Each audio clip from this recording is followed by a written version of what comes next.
1. Comenzaba a amanecer cuando Gabriel Luna llegó ante la catedral. En las estrechas calles toledanas todavía era de noche. La azul claridad del alba, que apenas lograba deslizarse entre los aleros de los tejados, se esparcía con mayor libertad en la plazuela del ayuntamiento, sacando de la penumbra la vulgar fachada del palacio del arzobispo y las dos torres encaperuzadas de pizarra negra de la casa municipal, sombría construcción de la época de Carlos V. Gabriel paseó largo rato por la desierta plazuela, subiéndose hasta las cejas el embozo de la capa, mientras tosía con estremecimientos dolorosos. Sin dejar de andar, para defenderse del frío, contemplaba la gran puerta llamada del Perdón, la única fachada de la iglesia que ofrece un aspecto monumental. Recordaba otras catedrales famosas, aisladas, en lugar preeminente, presentando libres todos sus costados, con el orgullo de su belleza, y las comparaba con la de Toledo, la iglesia madre española, ahogada por el oleaje de apretados edificios que la rodean y parecen caer sobre sus flancos, adhiriéndose a ellos, sin dejarla mostrar sus galas exteriores más que en el reducido espacio de las callejuelas que la oprimen. Gabriel, que conocía su hermosura interior, pensaba en las viviendas engañosas de los pueblos orientales, sórdidas y miserables por fuera, cubiertas de alabastros y filigranas por dentro. No en balde habían vivido en Toledo, durante siglos, judíos y moros.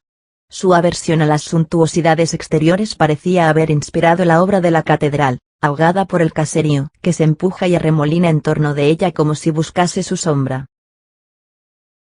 La plazuela del ayuntamiento era el único desgarrón que permitía al cristiano monumento respirar su grandeza. En este pequeño espacio de cielo libre, mostraba a la luz del alba los tres arcos ojivales de su fachada principal y la torre de las campanas, de enorme robustez y salientes aristas, rematada por la montera del alcuzón, especie de tiara negra con tres coronas, que se perdía en el crepúsculo invernal nebuloso y plomizo.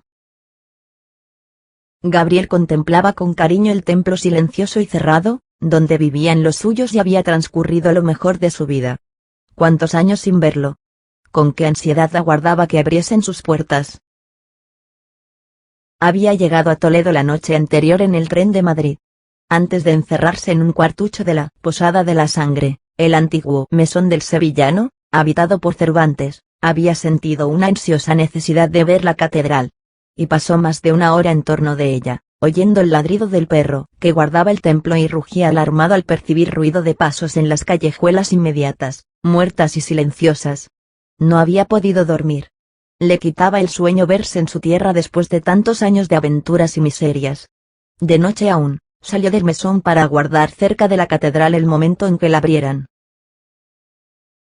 Para entretener la espera, iba repasando con la vista las bellezas y defectos de la portada, comentándolos en alta voz, como si quisiera hacer testigos de sus juicios a los bancos de piedra de la plaza y sus tristes arbolillos.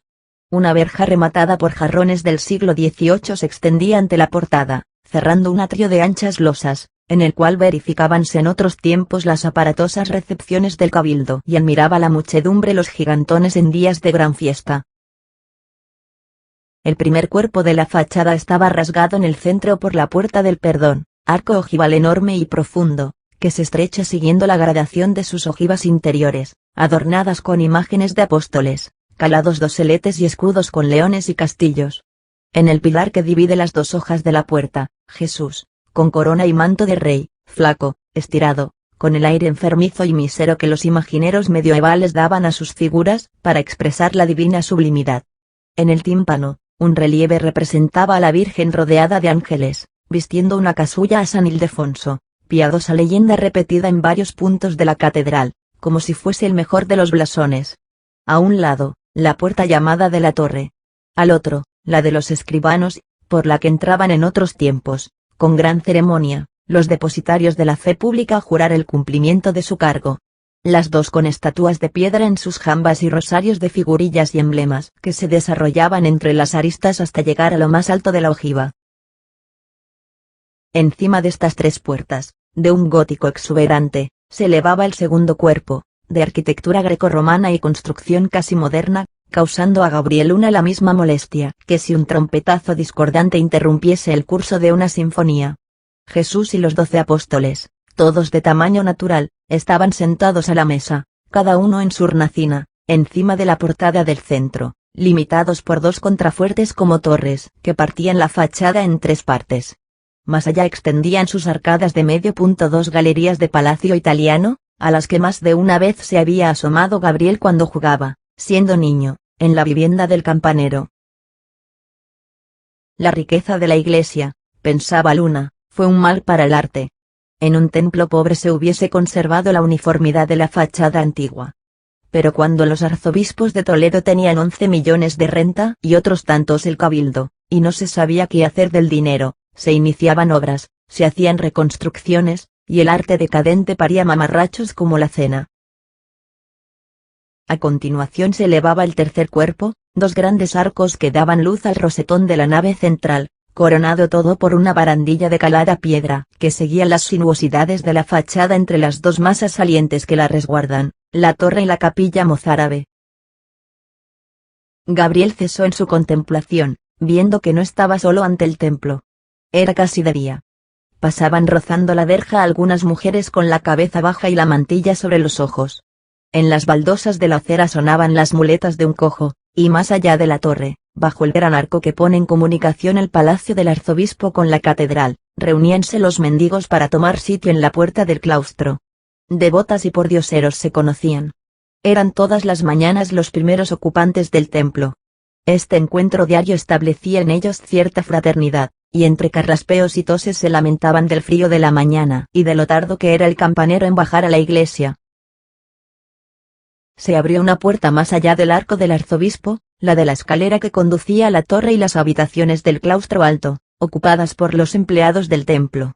Un hombre atravesó la calle agitando un gran manojo de llaves, y rodeado de la clientela madrugadora comenzó a abrir la puerta del claustro bajo, estrecha y ojival como una saetera. Gabriel le conocía, era Mariano el campanero. Y para evitar que pudiese verle, permaneció inmóvil en la plaza, dejando que se precipitasen por la puerta del mollete las gentes ansiosas de penetrar en la primada, como si pudieran robarlas el sitio. Por fin se decidió a seguirlas, y bajó los 7 escalones del claustro, pues la catedral, edificada en un barranco, se halla más baja que las calles contiguas. Todo estaba lo mismo. A lo largo de los muros, los grandes frescos de Valleu y Maella representando los trabajos y grandezas de San Eulogio, sus predicaciones en tierra de moros y las crueldades de la gente infiel de gran turbante y enormes bigotes que golpea al santo. En la parte interior de la puerta del mollete, el horrendo martirio del niño de la guardia, la leyenda nacida a la vez en varios pueblos católicos al calor del odio antisemita, el sacrificio del niño cristiano por judíos de torva catadura, que lo roban de su casa y lo crucifican para arrancarle el corazón y beber su sangre. La humedad iba descascarillando y borrando gran parte de esa pintura novelesca que orlaba la ojiva, como la portada de un libro. Pero Gabriel aún vio la horrible cara del judío puesto al pie de la cruz y el gesto feroz del otro que, con el cuchillo en la boca, se inclina para entregarle el corazón del pequeño mártir, figuras teatrales que más de una vez habían turbado sus ensueños de niño. El jardín, que se extiende entre los 4 pórticos del claustro, mostraba en pleno invierno su vegetación helénica de altos laureles y cipreses, pasando sus ramas por entre las verjas que cierran los 5 arcos de cada lado hasta la altura de los capiteles. Gabriel miró largo rato el jardín, que está más alto que el claustro. Su cara se hallaba al nivel de aquella tierra que en otros tiempos había trabajado su padre. Por fin volvía a ver aquel rincón de verdura. El patio convertido en vergel por los canónigos de otros siglos. Su recuerdo le había acompañado cuando paseaba por el inmenso bosque de Bolonia y por el Hyde Park de Londres. Para él, el jardín de la Catedral de Toledo resultaba el más hermoso de los jardines, por ser el primero que había visto en su vida. Los pordioseros sentados en los escalones de la puerta le miraban curiosamente, sin atreverse a tenderle la mano. No sabían si aquel desconocido madrugador, con capa raída, sombrero ajado y botas viejas, era un curioso o uno del oficio que buscaba sitio en la catedral para pedir limosna. Molestado por este espionaje, Luna siguió adelante por el claustro, pasando ante las 2 puertas que lo ponen en comunicación con el templo. La llamada de la presentación, toda de piedra blanquísima, es una alegre muestra del arte plateresco, cincelada cual una joya, con adornos caprichosos y alegres de juguete. A continuación venía el respaldo del hueco de la escalera por la que los arzobispos descienden desde su palacio a la iglesia, un muro de junquillos góticos y grandes escudos, y casi a ras del suelo, la famosa piedra de luz, delgada lámina de mármol transparente como un vidrio, que alumbra la escalera y es la principal admiración de los rústicos que visitan el claustro. Después, la puerta de Santa Catalina, negra y dorada, con gran riqueza de follajes policromos, castillos y leones en las jambas y dos estatuas de profetas. Gabriel se alejó algunos pasos, viendo que por la parte de adentro abrían el postigo de esta portada. Era el campanero, que acababa de dar la vuelta al templo, abriendo todas sus puertas. Salió un perrazo estirando el cuello, como si fuese a ladrar de hambre. Después, dos hombres con la gorra hasta las cejas, envueltos en capas de pañol pardo. El campanero sostuvo la cancela para que saliesen. Vaya, buenos días, Mariano, dijo uno de ellos a guisa de despedida. Buenos nos los dé Dios. Y dormir bien.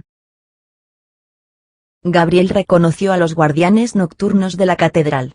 Encerrados en el templo desde la tarde anterior, se retiraban a sus casas a dormir. El perro emprendía el camino del seminario para devorar las sobras de la comida de los estudiantes, hasta que le buscasen los guardianes para encerrarse de nuevo. Luna bajó los peldaños de la portada y entró en la catedral. Apenas hubo pisado las baldosas del pavimento, sintió en el rostro la caricia fría y un tanto pegajosa de aquel ambiente de bodega subterránea. En el templo todavía era de noche. Arriba, las vidrieras de colores de los centenares de ventanas que, escalonándose, dan luz a las 5 naves, brillaban con la luz del amanecer. Eran como flores mágicas que se abrían a los primeros resplandores del día. Abajo, entre las enormes pilastras que formaban un bosque de piedra, reinaba la obscuridad, rasgada a trechos por las manchas rojas y vacilantes de las lámparas que ardían en las capillas haciendo temblar las sombras. Los murciélagos revoloteaban en las encrucijadas de las columnas, queriendo prolongar algunos instantes su posesión del templo, hasta que se filtrase por las vidrieras el primer rayo de sol. Pasaban volando sobre las cabezas de las devotas que, arrodilladas ante los altares, rezaban a gritos, satisfechas de estar en la catedral a aquella hora como en su propia casa. Otras hablaban con los acólitos y demás servidores del templo que iban entrando por todas las puertas, soñolientos y desperezándose como obreros que acuden al taller. En la obscuridad deslizábanse las manchas negras de algunos manteos camino de la sacristía, deteniéndose con grandes genuflexiones ante cada imagen. Y a lo lejos, invisible en la obscuridad, adivinábase al campanero, como un duende incansable, por el ruido de sus llaves y el chirriar de las puertas que iba abriendo. Despertaba el templo. Sonaban como cañonazos los golpes de las puertas, repitiéndolos el eco de nave en nave.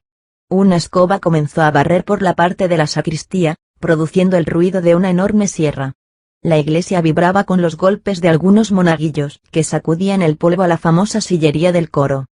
Parecía desperezarse la catedral con los nervios excitados, el menor frote le arrancaba quejidos. Los pasos resonaban con eco gigantesco, como si se conmovieran todos los sepulcros de reyes, en la catedral. Apenas hubo pisado las baldosas del pavimento, sintió en el rostro la caricia fría y un tanto pegajosa de aquel ambiente de bodega subterránea. En el templo todavía era de noche. Arriba, las vidrieras de colores de los centenares de ventanas que, escalonándose, dan luz a las 5 naves, brillaban con la luz del amanecer. Eran como flores mágicas que se abrían a los primeros resplandores del día. Abajo, entre las enormes pilastras que formaban un bosque de piedra, reinaba la obscuridad, rasgada a trechos por las manchas rojas y vacilantes de las lámparas que ardían en las capillas haciendo temblar las sombras. Los murciélagos revoloteaban en las encrucijadas de las columnas, queriendo prolongar algunos instantes su posesión del templo, hasta que se filtrase por las vidrieras el primer rayo de sol. Pasaban volando sobre las cabezas de las devotas que, arrodilladas ante los altares, rezaban a gritos, satisfechas de estar en la catedral a aquella hora como en su propia casa. Otras hablaban con los acólitos y demás servidores del templo que iban entrando por todas las puertas, soñolientos y desperezándose como obreros que acuden al taller. En la obscuridad deslizábanse las manchas negras de algunos manteos camino de la sacristía, deteniéndose con grandes genuflexiones ante cada imagen. Y a lo lejos, invisible en la obscuridad, adivinábase al campanero, como un duende incansable, por el ruido de sus llaves y el chirriar de las puertas que iba abriendo. Despertaba el templo. Sonaban como cañonazos los golpes de las puertas, repitiéndolos el eco de nave en nave. Una escoba comenzó a barrer por la parte de la sacristía, produciendo el ruido de una enorme sierra. La iglesia vibraba con los golpes de algunos monaguillos que sacudían el polvo a la famosa sillería del coro. Parecía desperezarse la catedral con los nervios excitados, el menor frote le arrancaba quejidos. Los pasos resonaban con eco gigantesco, como si se conmovieran todos los sepulcros de reyes, arzobispos y guerreros ocultos bajo sus baldosas. El frío era más intenso en la iglesia que fuera de ella. Uníase a la baja temperatura la humedad de su suelo atravesado por las alcantarillas de desagüe, el rezumar de ocultos y subterráneos estanques, que manchaba el pavimento y hacía toser a los canónigos en el coro, acortando su vida, como decían ellos quejumbrosamente. La luz de la mañana comenzaba a esparcirse por las naves. Salía de la sombra la inmaculada blancura de la catedral toledana, la nitidez de su piedra, que hace de ella el más alegre y hermoso de los templos. Se marcaban con toda su elegante y atrevida esbeltez las 88 pilastras robustos haces de columnas que suben audazmente cortando el espacio, blancos como si fuesen de nieve solidificada, y esparcen y entrecruzan sus nervios para sostener las bóvedas. En lo alto se abrían los grandes ventanales, con sus vidrieras que parecen jardines mágicos cubiertos de flores de luz. Gabriel se había sentado en el zócalo de una pilastra, entre dos columnas, pero a los pocos instantes tuvo que ponerse de pie. La humedad de la piedra, el frío de tumba que circulaba por toda la catedral, le penetraba hasta los huesos. Anduvo por las naves, llamando la atención de las devotas, que interrumpían sus rezos al verle. Un forastero a aquellas horas, que eran las de los familiares de la iglesia, excitaba su curiosidad. El campanero se cruzó varias veces con él, siguiéndole con mirada inquieta, como si le inspirase poca confianza aquel desconocido de mísero aspecto vagando a la hora en que las riquezas de las capillas no pueden ser vigiladas. Otro hombre tropezó con él cerca del altar mayor. Luna lo conoció. Era Eusebio, el sacristán de la capilla del Sagrario, el Azul de la Virgen, como se le llamaba entre la gente de la catedral por el traje color celeste que vestía en los días de ceremonia. 6 años iban transcurridos desde que Gabriel le vio por última vez, y no había olvidado su corpachón mantecoso, la cara granujienta, de frente angosta y rugosa, orlada de pelos hirsutos, y el cuello taurino, que apenas si le permitía respirar, convirtiendo sus aspiraciones en un resoplido de fuelle. Todos los empleados que vivían en el claustro alto envidiaban su cargo, por ser el más productivo y por el favor de que gozaba cerca del arzobispo y los canónigos. El Azul consideraba el templo como de su propiedad, faltándole poco para arrojar de él a los que le inspiraban antipatía. Al ver a un vagabundo paseando por la iglesia, fijó en él los ojos insolentes, haciendo un esfuerzo por levantar sus cejas abultadas. ¿Dónde había visto a aquel pájaro raro? Gabriel notó su esfuerzo por concentrar la memoria, y evitó el ser examinado, volviéndose de espaldas para mirar con falsa atención un retablo colocado en una pilastra. Huyendo de la recelosa curiosidad que despertaba su presencia en el templo, salió al claustro. Allí estaba mejor, completamente aislado. Los pordioseros charlaban sentados en los escalones de la puerta del mollete. Pasaban por entre ellos los curas, embozados en el manteo, entrando apresuradamente en la catedral por la puerta de la presentación. Los mendigos les saludaban por sus nombres, sin tenderles la mano. Los conocían, eran de la casa, y entre amigos no se mendiga. Ellos estaban allí para caer sobre los forasteros, y aguardaban pacientemente la hora de los ingleses, pues solo de Inglaterra podían ser todos los extranjeros que llegaban de Madrid en el tren de la mañana. Gabriel se mantenía cerca de la puerta, sabiendo que por ella entraban los que vivían en el claustro alto. Atravesaban el arco del arzobispo, y siguiendo la escalera abierta en el palacio, bajaban a la calle, entrando en la catedral por la puerta del mollete. Luna, que conocía toda la historia del famoso templo, recordaba el origen del nombre de la puerta. Primitivamente se llamó de la Justicia, porque en ella daba audiencias el vicario general del arzobispado.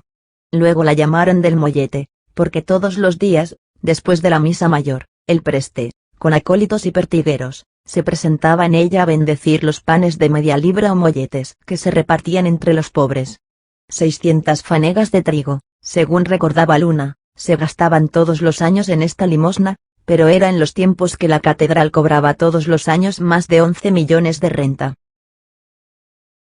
Molestaban a Gabriel las miradas curiosas de los clérigos y beatas que entraban en la iglesia. Eran gentes acostumbradas a verse todos los días, siempre las mismas, a idéntica hora, y sentían revuelta su curiosidad cuando un rostro extraño alteraba la monotonía de su existencia. Retirábase hacia el fondo del claustro, cuando algunas palabras de los mendigos le hicieron retroceder. Ahí viene el vara de palo viejo. Buenos días, señor Esteban. Un hombre pequeño, vestido de negro y rasurado como un clérigo, bajó los peldaños. Esteban. Esteban. Dijo Luna interponiéndose entre él y la puerta de la presentación. El vara de palo le miró con sus ojos claros que parecían de ámbar, unos ojos pasivos, de hombre acostumbrado a permanecer largas horas en la catedral sin que la más leve rebeldía de pensamiento llegase a turbar su inmovilidad beatífica. Dudó largo rato, como si no pudiese creer en la remota semejanza de aquella cara pálida y descarnada con otra que existía en su memoria. Pero al fin se convenció de la identidad con dolorosa sorpresa. Gabriel. Hermano mío. Pero, ¿eres tú? Y su rostro rígido de servidor del templo, que parecía haber tomado la inmovilidad de las pilastras y las estatuas, se animó con una sonrisa cariñosa. Los dos, estrechándose las manos, se alejaron por el claustro. ¿Cuándo has venido? Pero, ¿en dónde has estado? ¿Qué vida es la tuya? ¿A qué vienes? El vara de palo expresaba su sorpresa con incesantes preguntas, sin dar tiempo a que su hermano las contestase. Gabriel explicó su llegada en la noche anterior, su permanencia ante la iglesia desde antes de amanecer, esperando el momento de ver a su hermano. Ahora vengo de Madrid. Pero antes he estado en muchos sitios, en Inglaterra, en Francia, en Bélgica. ¿Quién sabe dónde? He rodado de un pueblo a otro, siempre luchando con el hambre y con la crueldad de los hombres. Me siguen los pasos la miseria y la policía. Cuando me detengo, anonadado por esta existencia de judío errante, la justicia, en nombre del miedo, me grita que ande, y vuelvo a emprender la marcha. Soy un hombre temible, así como me ves, Esteban, enfermo, con el cuerpo arruinado antes de la vejez y la certeza de morir muy pronto. Ayer mismo, en Madrid, me dijeron que iría de nuevo a la cárcel si prolongaba allí mi estancia, y por la tarde tomé el tren. ¿Dónde ir? El mundo es grande.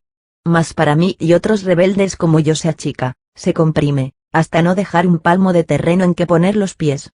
En la tierra solo me quedas tú y este rincón tranquilo y silencioso donde vives feliz. En tu busca vengo. Si me rechazas, no me queda más sitio para morir que la cárcel o un hospital, si es que quieren recibirme en él al conocer mi nombre. Y Gabriel, fatigado por sus palabras, tosía dolorosamente, resonando su pecho como si el aire se deslizase por tortuosas cavernas. Se expresaba con vehemencia, moviendo instintivamente los brazos, como hombre habituado de larga fecha a hablar en público, ardiendo con la llama del proselitismo. Ah, hermano. Hermano. Dijo Esteban con expresión de cariñoso reproche. ¿De qué te ha servido tanto leer periódicos y libros? ¿Para qué ese deseo de arreglar lo que está bien, o si está mal no tiene arreglo posible? De seguir tranquilamente tu camino, serías beneficiado de la catedral, y quién sabe si te sentarías en el coro, entre los canónigos, para honra y amparo de la familia. Siempre tuviste mala cabeza, por lo mismo que eres el más listo de entre nosotros. Maldito talento que a tales miserias conduce. Lo que yo he sufrido, hermano, enterándome de tus cosas. Cuántas amarguras desde la última vez que pasaste por aquí. Te creía contento y feliz en la imprenta de Barcelona, corrigiendo libros, con aquel sueldazo que era una fortuna comparado con lo que aquí ganamos. Algo me escamaba leer tu nombre con tanta frecuencia en los periódicos, unido a esos metinges en los que se pide el reparto de todo, la muerte de la religión y la familia, y qué sé yo cuántos disparates más. El compañero Luna ha dicho esto, el compañero Luna ha hecho lo otro. Y yo ocultaba a la gente de la casa que el tal compañero fueses tú, adivinando que tantas locuras acabarían mal, forzosamente mal. Después vino lo de las bombas. Nada tuve que ver en ello, dijo Gabriel con voz triste. Yo soy un teórico, abomino de la acción, por prematura e ineficaz. Lo sé, Gabriel. Siempre te creí inocente. Tú tan bueno, tan dulce, que de pequeño nos asombrabas a todos con tu bondad. Tú que ibas para santo, como decía nuestra pobre madre. Matar tú. Y tan traidoramente, por medio de artefactos del infierno. Jesús. Y el vara de palo cayó, como aterrado por el recuerdo de los atentados en que habían envuelto a su hermano. Pero lo cierto fue, continuó al poco rato, que caíste en la redada que dio el gobierno al ocurrir aquellos sucesos. Lo que yo sufrí una temporada. De vez en cuando fusilamientos en el foso del castillo que hay allá, y yo buscaba ansioso en los papeles los nombres de los sentenciados, siempre esperando encontrar el tuyo. Corrían rumores de tormentos horribles que se hacían sufrir a los presos para que cantasen la verdad, y pensaba en ti tan delicado, tan poquita cosa, creyendo que cualquier mañana te encontrarían muerto en el calabozo. Y aún sufría más por mi empeño de que aquí no se conociese tu situación. Un Luna, el hijo del señor Esteban, el antiguo jardinero de la primada, con el que conversaban los canónigos y hasta los arzobispos. Mezclado entre la gentuza infernal que quiere destruir el mundo. Por esto, cuando Eusebio el Azul y otros chismosillos de la casa me preguntaban si podrías ser tú el Luno de que hablaban los periódicos, yo decía que mi hermano estaba en América y que me escribías de tarde en tarde, por andar ocupado en grandes negocios. Ya ves qué dolor. Esperar que te matasen de un momento a otro, y no poder hablar, no poder quejarse, comunicando la pena ni aun a los de la familia. Lo que yo he rezado ahí dentro. Acostumbrados los de la casa a ver todos los días a Dios y los santos, ¿somos algo duros y pecadores? Pero la desgracia ablanda el alma, y yo me dirigí a la que todo lo puede, a nuestra patrona la Virgen del Sagrario, pidiéndola que se acordase de ti, ya que ibas de niño a arrodillarte ante su capilla, cuando te preparabas para entrar en el seminario. Gabriel sonrió con dulzura, como admirando la simplicidad de su hermano. No rías, te lo ruego, me hace daño tu risa. La excelsa señora lo hizo todo en favor tuyo. Meses después supe que a ti y a otros os habían metido en un barco, con orden de no volver más a España, y, hasta la hora presente, ni una carta, ni una noticia buena o mala. Te creía muerto, Gabriel, en esas tierras lejanas, y más de una vez he rezado por tu pobre alma, que bien lo necesita. El compañero mostraba en sus ojos el agradecimiento por estas palabras. Gracias, Esteban. Admiro tu fe, pero cree que no he salido tan bien como te imaginas de aquella aventura sombría. Mejor hubiese sido morir. La aureola del martirio vale más que entrar en un calabozo siendo un hombre y salir hecho un pingajo. Estoy muy enfermo, Esteban, mi sentencia de muerte es irrevocable. No tengo estómago, mis pulmones están deshechos, este cuerpo que ves es una máquina desvencijada que apenas si funciona, y cruje por todos lados como si las piezas fuesen a separarse y a caer cada una por su lado. La Virgen que me salvó por tu recomendación bien podía haber intercedido algo más en favor mío, ablandando a mis guardianes. Los infelices creían salvar al mundo dando suelta a los instintos de bestia que duermen en nosotros como restos del pasado. Después, en plena libertad, la vida ha sido más dolorosa que la muerte. Al volver a España, empujado por la miseria y las persecuciones, mi existencia ha sido un infierno. No he podido parar en ningún sitio donde se reúnen hombres. Me acosan como perros. Quieren que viva fuera de las ciudades. Me acorralan, empujándome hacia el monte, hacia el desierto, donde no existen seres humanos. Parece que soy un hombre temible, más temible que los desesperados que arrojan bombas, porque hablo, porque llevo en mí una fuerza irresistible que me hace propagar la verdad apenas me veo en presencia de dos desgraciados. Pero esto se acabó. Puedes tranquilizarte, hermano. Soy hombre muerto. Mi misión tocó a su fin. Pero detrás de mí vendrán otros y otros. El surco está abierto y la simiente en sus entrañas. Germinal. Así gritó un amigo mío de destierro cuando en España vio el último rayo de sol desde el tablado del patíbulo. Voy a morir, y me creo con derecho al descanso por unos meses. Quiero gustar por primera vez en mi vida la dulzura del silencio, de la inmovilidad, del incógnito, no ser nadie, que nadie me conozca. No inspirar simpatías ni miedo. Quisiera ser una estatua de esa portada, una pilastra de la catedral, algo inmóvil, sobre cuya superficie resbalasen el tiempo, las alegrías y las tristezas, sin causar estremecimientos ni emociones. Anticipar la muerte. Ser cadáver que respira y come, pero que no piensa, ni sufre, ni se entusiasma, esa sería para mí la dicha, hermano. No sé a dónde ir, los hombres me esperan más allá de esa puerta para acosarme otra vez. ¿Me quieres contigo? El vara de palo, por toda contestación, empujó cariñosamente a Gabriel. Vamos arriba, loco. No morirás. Yo te sacaré adelante. Lo que tú necesitas es calma y cariño. La catedral te curará. Aquí sanarás esa cabeza enferma, que parece la de Don Quijote. ¿Te acuerdas cuando de niño nos leías su historia en las veladas? Anda adelante, fantasioso. ¿Qué te importa a ti que el mundo esté mejor o peor arreglado? Así lo encontramos, y así será siempre. Lo que importa es vivir cristianamente, con la certeza de que la otra vida será mejor, ya que es obra de Dios y no de los hombres. Arriba, vamos arriba. Y empujando cariñosamente al vagabundo, salieron del claustro por entre los mendigos, que habían seguido con mirada curiosa la entrevista sin poder escuchar una palabra. Atravesaron la calle, entrando en la escalera de la torre. Los peldaños eran de ladrillos rojos y gastados, y las paredes, pintadas de blanco, estaban cubiertas en todas sus revueltas de grotescos dibujos y enrevesadas inscripciones de las gentes que subían a la torre atraídas por la fama de la campana gorda. Gabriel ascendía lentamente, jadeando y deteniéndose en cada tramo. Estoy malo, Esteban. Muy malo. Este fuelle hace aire por todas partes. Después, como arrepentido de su olvido, se apresuró a preguntar. ¿Y Pepa, tu mujer? Supongo que estará buena.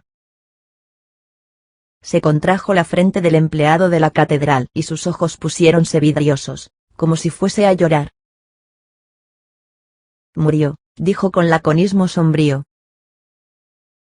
Gabriel se detuvo, agarrándose a la barandilla, como inmovilizado por la sorpresa. Después de un corto silencio, añadió, con el deseo de consolar a su hermano. Pero Sagrario, mi sobrina, estará hecha una hermosura. La última vez que la 6 parecía una reina, con su moño rubio y aquella carita sonrosada, de vello dorado, como un albaricoque de los cigarrales. ¿Se casó con el cadete o está contigo? El vara de palo puso el gesto más sombrío y miró a su hermano torvamente. Murió también, dijo con sequedad. ¿También Sagrario ha muerto? Preguntó Gabriel con extrañeza. Ha muerto para mí, y es lo mismo. Hermano, por lo que más quieras en el mundo, no me hables de ella. Gabriel comprendió que despertaba una pena grande con sus preguntas y no dijo más, emprendiendo de nuevo la ascensión. En la vida de su hermano había ocurrido algo grave durante su ausencia, uno de estos sucesos que disuelven las familias y separan para siempre a los que sobreviven. Atravesaron la galería cubierta del arco del arzobispo y entraron en el claustro alto, llamado las claverías, 4 pórticos iguales en la longitud a los del claustro bajo, pero desnudos de toda decoración y con un aspecto mísero. El pavimento era de ladrillos gastados y rotos. Los 4 lados que daban sobre el jardín tenían una barandilla entre las chatas columnas que sostenían la techumbre de añejas vigas. Era una obra provisional, de 3 siglos antes, que había quedado para siempre en tal estado. A lo largo de las paredes enjalbegadas abríanse sin simetría las puertas y ventanas de las habitaciones que venían ocupando los servidores de la catedral, transmitiéndose oficio y vivienda de padres a hijos. El claustro, con sus pórticos bajos, ofrecía el aspecto de 4 calles, cada una de las cuales solo tenía una fila de casas. Enfrente estaba la chata columnata, sobre cuyas barandillas asomaban sus copas puntiagudas los cipreses del jardín. Por encima del tejado del claustro veíanse las ventanas de la segunda fila de habitaciones, pues casi todas las casas de las claverías tenían 2 pisos. Era un pueblo que vivía sobre la catedral al nivel de los tejados, y al llegar la noche y cerrarse la escalera de la torre quedaba aislado de la ciudad. La tribu semi-eclesiástica se procreaba y moría en el corazón de Toledo, sin bajar a sus calles, adherida por tradicional instinto a aquella montaña de piedra blanca y calada, cuyos arcos la servían de refugio. Vivía saturada del olor del incienso y respiraba el perfume especial de moho y hierro viejo de las catedrales, sin más horizonte que las ojivas de enfrente o el campanario, que aplastaba con su mole un pedazo del cielo que se veía desde el claustro alto. El compañero Luna creyó retroceder de golpe a la niñez. Chicuelos semejantes al Gabriel de otros tiempos corrían jugando por las 4 galerías o se sentaban encogidos en la parte del claustro bañada por los primeros rayos del sol. Mujeres que le recordaban a su madre sacudían sobre el jardín las mantas de las camas o barrían los rojos ladrillos inmediatos a sus viviendas. El compañero vio aún borrosos en la pared 2 monigotes que había pintado con carbón cuando tenía 8 años. Sin los pequeñuelos que gritaban y reían persiguiéndose, se hubiera creído que la vida estaba en suspenso en este rincón de la catedral, como si en aquel pueblo casi aéreo no naciese ni muriese nadie. El vara de palo, cejijunto y sombrío desde las últimas palabras, quiso dar algunas explicaciones a su hermano. Vivo en nuestra casa de siempre. Me la han dejado en consideración a la memoria del padre. Hay que agradecerlo a los señores del cabildo, teniendo en cuenta que no soy más que un triste vara de palo. Desde que ocurrió la desgracia, tengo una vieja que arregla la casa, y además vive conmigo don Luis, el maestro de capilla. Ya le conocerás, un sacerdote joven, de mucho valer, que aquí está obscurecido. Un alma de Dios, al que tienen por un loco en la catedral y vive como un ángel. Entraron en la casa de los Luna, que era de las mejores de las claverías. Junto a la puerta, 2 hileras de macetas en forma de relojera, clavadas al muro, dejaban pender las cabelleras verdes de sus plantas. Dentro, en la sala que servía de recibimiento, Gabriel lo encontró todo lo mismo que en vida de sus padres. Las paredes blancas, que con los años habían tomado un moreno color de hueso, estaban adornadas con grabados antiguos de santos. La sillería de caoba, brillante por el continuo frote, ofrecía cierto aspecto de juventud, que contrastaba con sus curvas de principios de siglo y sus asientos próximos a desfondarse. Por una puerta entreabierta se veía la cocina, en la que había entrado su hermano, para dar órdenes a una mujer vieja de aspecto tímido.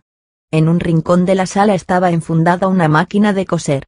Luna había visto trabajando en ella a su sobrina la última vez que pasó por la catedral. Era el recuerdo permanente que había dejado la pequeña después de aquella catástrofe que despertaba en el padre un dolor sombrío. Al través de una ventana de la sala veía Gabriel el patio interior, que hacía apetecible aquella habitación entre todas las de las claverías, un espacio de cielo libre, con los cuartos superiores sostenidos por 4 filas de delgadas columnas de piedra, que daban al patio el aspecto de un pequeño claustro. Esteban volvió a reunirse con su hermano. Tú dirás lo que quieres almorzar. En la cocina todo está listo. Pide, hombre, pide por esa boca. Aunque pobre, he de poder poco si no te saco a flote, quitándote ese aspecto de muerto resucitado. Gabriel sonrió tristemente. Es inútil que te esfuerces. Mi estómago acabó. Le basta con un poco de leche, y gracias que lo admita. Esteban dio órdenes a la vieja para que bajase a la ciudad en busca de leche, y cuando iba a sentarse al lado de su hermano, se abrió la puerta que daba al claustro, asomando por ella una cabeza de hombre joven. Buenos días, tío, exclamó. Tenía un perfil achatado y perruno.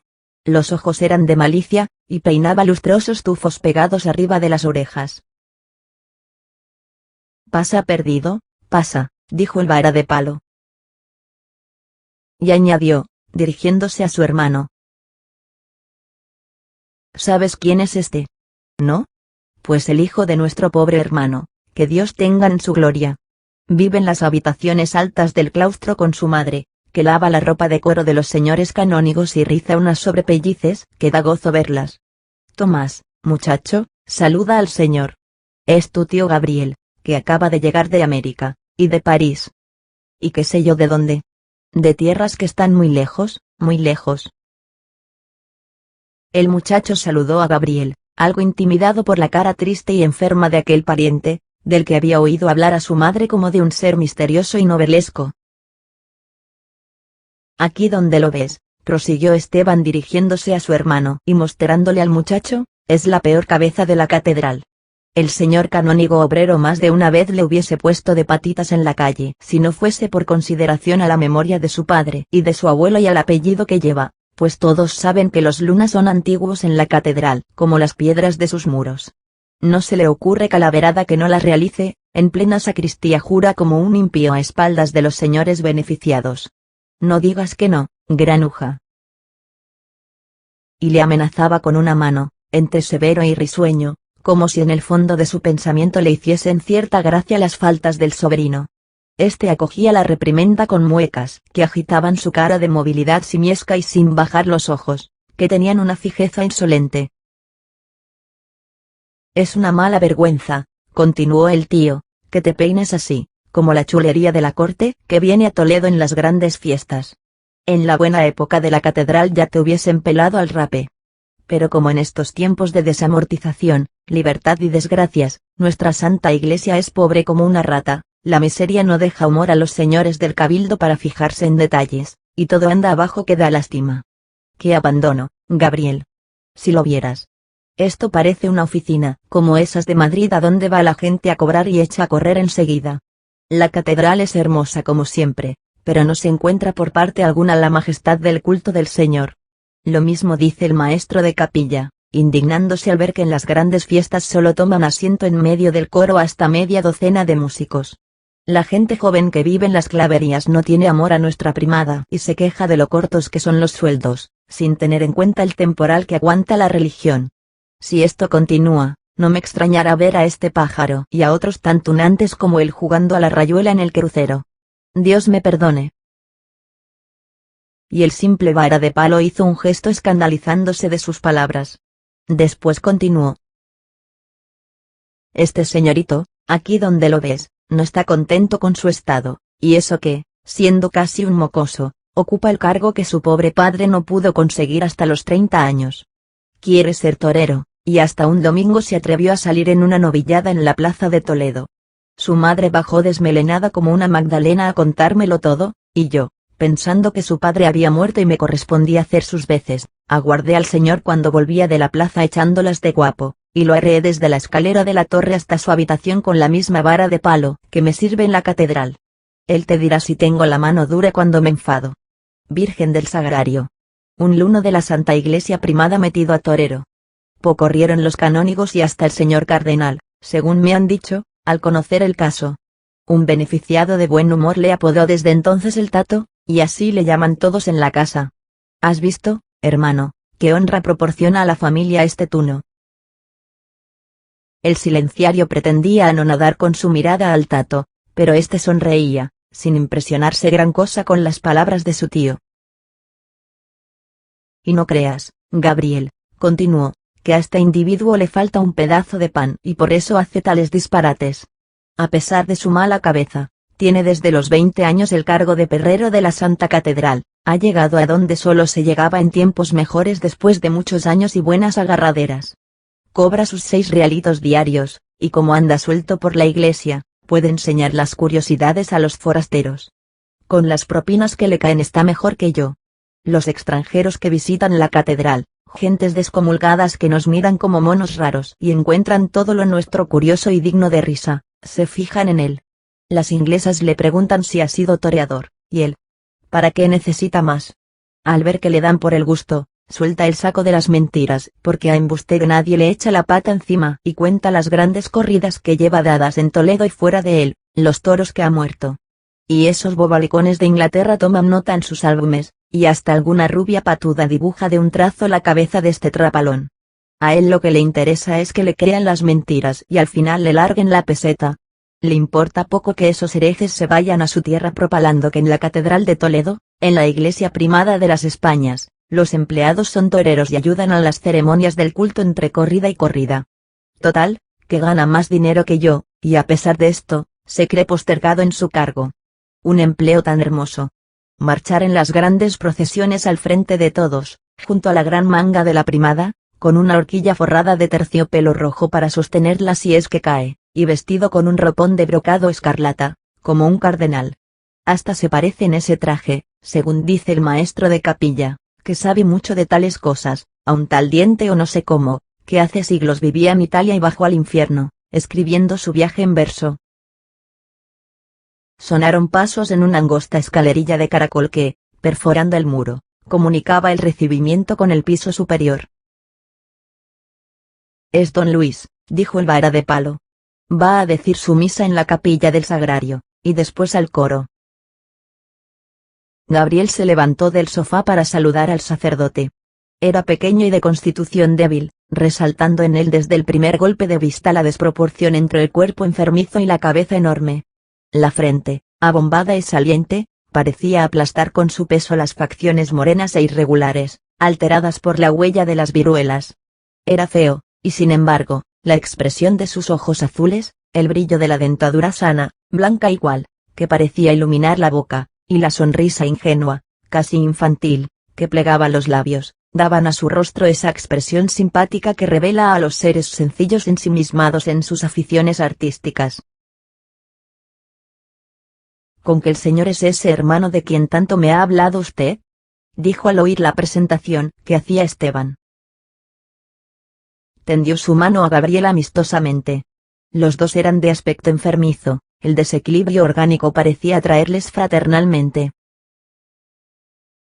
«Ya que el señor ha estudiado en el seminario», dijo el maestro de capilla, «conocerá algo de música». «Es lo único que recuerdo de aquellas enseñanzas». «Y al viajar tanto por el mundo, habrá oído cosas buenas». «Algo hay de eso. La música es para mí la más grata de las artes. Entiendo poco de ella, pero la siento». «Muy bien, muy bien. Seremos amigos. Ya me contará usted cosas. Cuánto le envidio por haber corrido el mundo». Hablaba como un niño inquieto, sin querer sentarse por más que el silenciario, en cada una de sus evoluciones por la sala, le ofrecía una silla. Iba de un lado a otro con el manteo terciado y la teja en la mano, un pobre sombrero sin rastro de pelo, abollado, con una capa de grasa en las alas, mísero y viejo como la sotana y los zapatos. A pesar de esta pobreza, el maestro de capilla tenía cierta elegancia. Su cabello, demasiado crecido para la costumbre eclesiástica, se ensortijaba en la cúspide del cráneo. La manera arrogante con que plegaba el manteo en torno de su cuerpo hacía recordar la capa de los tenores de ópera. Había en él cierta desenvoltura profana que delataba al artista sepultado en los hábitos sacerdotales, ansioso por volar fuera de ellos, abandonándolos a sus pies como una mortaja. Llegaron a la habitación, como truenos lejanos, algunas campanadas graves que conmovieron el claustro. «Tío, que llaman a coro», dijo el Tato. «Ya debíamos estar en la catedral. Son casi las 8». «Es verdad, hombre. Tiene gracia que seas tú quien me lo recuerde. En marcha». Luego añadió, dirigiéndose al sacerdote músico: «Don Luis, su misa es a las 8. Ya hablará después de sus cosas con Gabriel. Ahora, a la obligación. Hay que sacar para los postres, como usted dice, ya que en estos tiempos del demonio apenas si da el cargo para comer». El maestro de capilla asintió tristemente con un movimiento de cabeza y salió tras los dos servidores del templo, contrariado, como si le arrastrasen a un trabajo penoso y antipático. Tarareaba distraídamente al dar la mano a Gabriel, y éste creyó reconocer un fragmento del septimino de Beethoven en la música que, sorda y cortada, salía de entre los labios del joven sacerdote. Luna se tendió en el sofá, abandonándose a la fatiga al verse solo, después de la larga espera ante la catedral.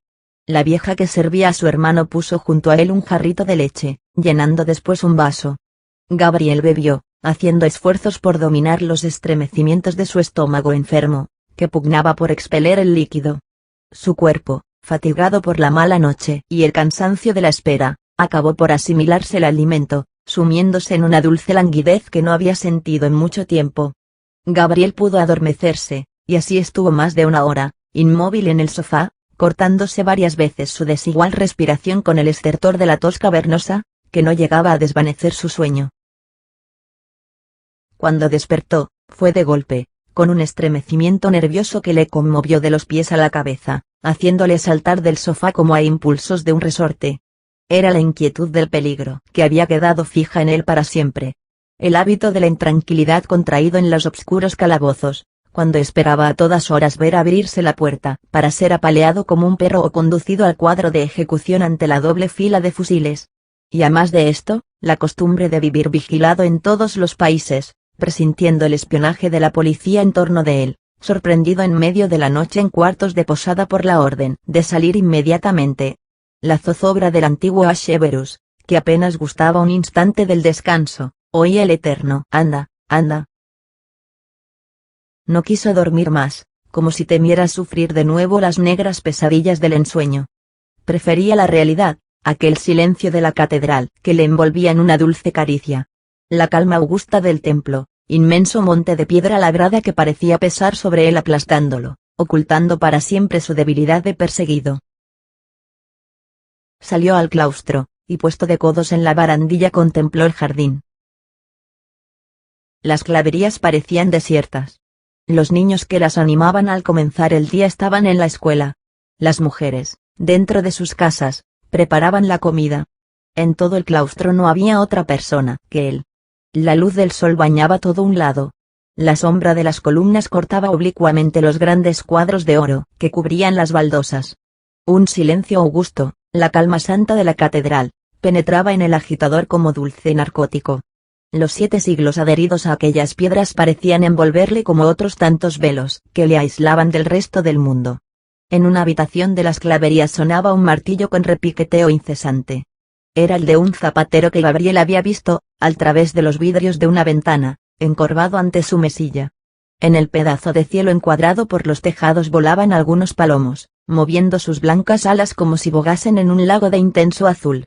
Al fatigarse, descendían al claustro, y agarrados a las barandillas, emprendían un susurro que estremecía el religioso silencio como un suspiro de amor.